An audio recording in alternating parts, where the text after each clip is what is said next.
എല്ലാവർക്കും നമസ്കാരം. ഹെസാസ് കിച്ചണിലേക്ക് സ്വാഗതം.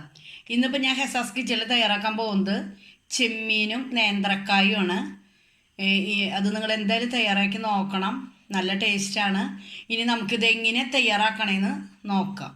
ഞാനൊരു കിലോ ചെമ്മീൻ എടുത്തിട്ടുണ്ട്. അതിലേക്ക് ഒരു ടീസ്പൂൺ മഞ്ഞൾ, 2 ടേബിൾ സ്പൂൺ മുളക് പൊടി, 2 ടേബിൾ സ്പൂൺ വിനാഗിരി, 1 ടീസ്പൂൺ ഉപ്പും കൂടി മിക്സ് ചെയ്ത് വെച്ചിട്ടുള്ളതാണ്. ഇതൊരു അരമണിക്കൂർ 1 മണിക്കൂറോളം വെച്ചാലും കുഴപ്പമില്ല.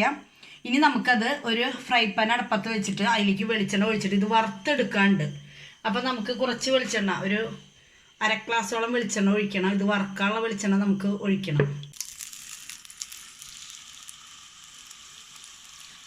ഞാൻ ഇതിൽ ഈ ചെമ്മീനിൽ ഞാൻ മറന്നുപോയി, അത് ഒരു നുള്ള് റെഡ് കളർ ചേർത്തിട്ടുണ്ട്.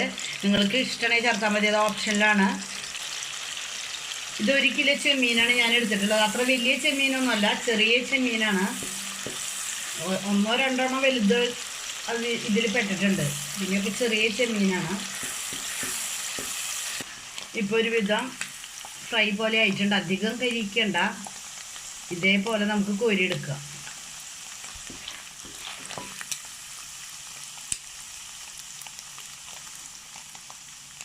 ഈ ബാക്കിയുള്ള ചെമ്മീൻ നമുക്ക് ഇതുപോലെ വറുത്ത് കോരാം. ഈ വറുത്ത വെളിച്ചെണ്ണയിൽ തന്നെയാണ് ഇനി മസാല തയ്യാറാക്കണേ. അതിലേക്ക് ഞാനൊരു 2 സവാള ഇതുപോലെ കൊത്തി അരിഞ്ഞിട്ടുണ്ട്. ചെറുതായി പൊടിയായിട്ട് അരിയണം. അത് ഞാൻ ഇരിക്കി ഇട്ട് കൊടുക്കുന്നുണ്ട്. ഈ മസാലയുടെ വെളിച്ചെണ്ണയെ കാരണം അങ്ങനെ ആ വെളിച്ചെണ്ണ ഞാൻ എടുത്തിട്ടുള്ളത്. ഒരു ചെറിയ സ്പൂണ് ഉപ്പിട്ട് കൊടുക്കുന്നുണ്ട്.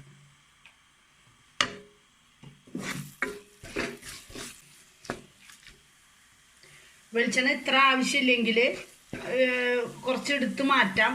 പക്ഷേ ഇതിപ്പം നമ്മളിപ്പോൾ ഈ സവാളയും ഇനി ഇതിലേക്ക് പച്ചമുളക്, തക്കാളി ഒക്കെ വഴറ്റാനുണ്ട്. അപ്പോൾ വെളിച്ചെണ്ണ കുറവ് ആവശ്യമുള്ളവർക്ക് കുറച്ചെടുത്ത് വീഴ്ത്തിയാൽ മതി.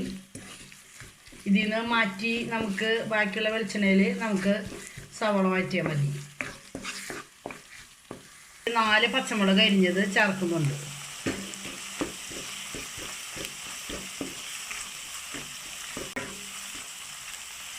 ഇനി ഒരു ചെറിയ കഷ്ണം ഇഞ്ചി ചതച്ചതുണ്ട്, അതും കൂടി ചേർക്കുന്നുണ്ട്.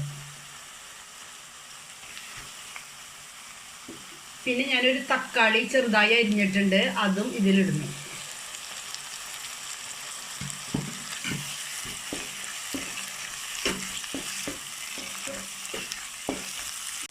ഇനി 10 വെളുത്തുള്ളി ഞാൻ പൊടിയായി അരിഞ്ഞതുണ്ട്, അത് ഇതിൽ ചേർക്കണം.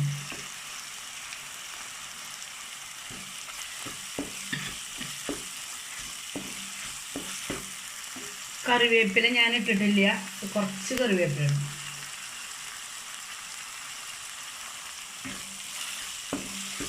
ഇത് നന്നായി പച്ചമണം മാറണ വരെ നമുക്കൊന്ന് നന്നായി വഴറ്റിയെടുക്കണം. ഇത് നന്നായി വഴറ്റി വരുമ്പോൾ നമുക്കിനി മസാലപ്പൊടികൾ ചേർക്കാണ്ട്.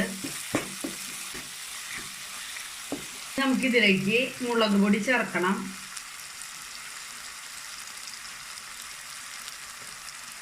ഒരു 2 ടീസ്പൂൺ മുളക് പൊടി ഞാൻ ചേർക്കുന്നുണ്ട്. 1 ടീസ്പൂൺ മല്ലിപ്പൊടി ചേർക്കുന്നുണ്ട്.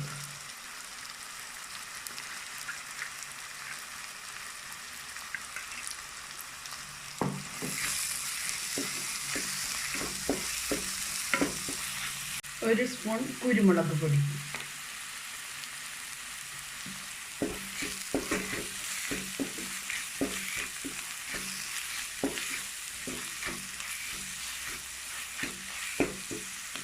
ഞാൻ ഇതിൽ ചേർക്കുന്നത് പെരിഞ്ജീരകം വറുത്ത് പൊടിച്ചിട്ടുള്ളതാണ്. അതൊരു സ്പൂണ് പെരിഞ്ജീരകം വറുത്ത് പൊടിച്ചിട്ടുള്ളത് അത് ചേർക്കണം.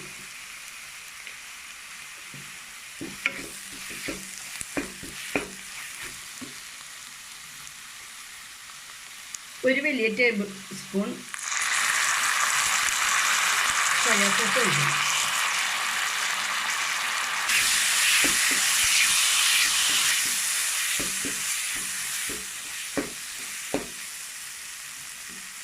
ഇനി നമുക്ക് ഇതിലേക്ക് വറുത്ത് വെച്ചിട്ടുള്ള ചെമ്മീൻ ഇടാം.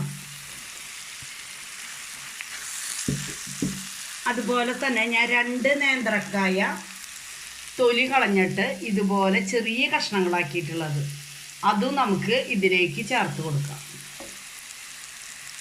ചെമ്മീനും നേന്ത്രക്കായും.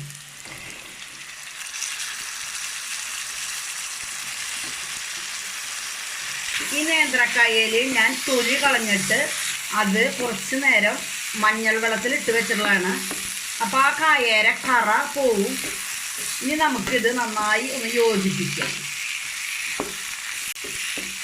ഒരു 1/2 ഗ്ലാസ് വെള്ളം വീഴ്ത്താം. ഈ കായ വെന്ത് കിട്ടണം, അതിനുള്ള വെള്ളം വീഴ്ത്താം.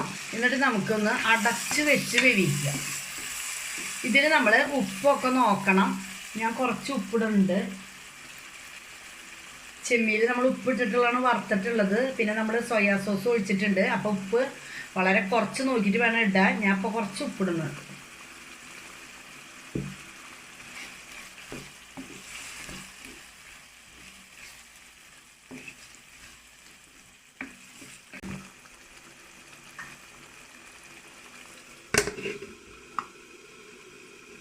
ഇതൊന്ന് തുറന്ന് നോക്കാം. വെള്ളമൊക്കെ വറ്റിയിട്ടുണ്ടാവും. കുറച്ച് ഗ്രേവി വേണം.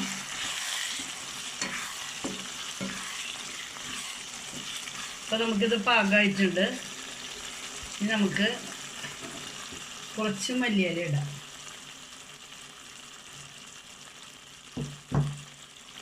ഇനി നമുക്കിതൊരു പാത്രത്തിലേക്ക് മാറ്റാം. ചെമ്മീനും നേന്ത്രക്കായും റെഡി ആയിട്ടുണ്ട്. നിങ്ങളിത് എന്തായാലും തയ്യാറാക്കി നോക്കണം. നിങ്ങൾക്ക് എന്തായാലും ഇഷ്ടപ്പെടുകയാണെങ്കിൽ ഞങ്ങളുടെ ചാനൽ ഒന്ന് ലൈക്ക് ചെയ്യണം, ഷെയർ ചെയ്യണം, സബ്സ്ക്രൈബ് ചെയ്യണം, ബെൽ ബട്ടൺ ഒന്ന് ക്ലിക്ക് ചെയ്യണം. ഇനിയൊരു പുതിയ വീഡിയോസായിട്ട് ഞാൻ വരാം. Okay, bye, thank U.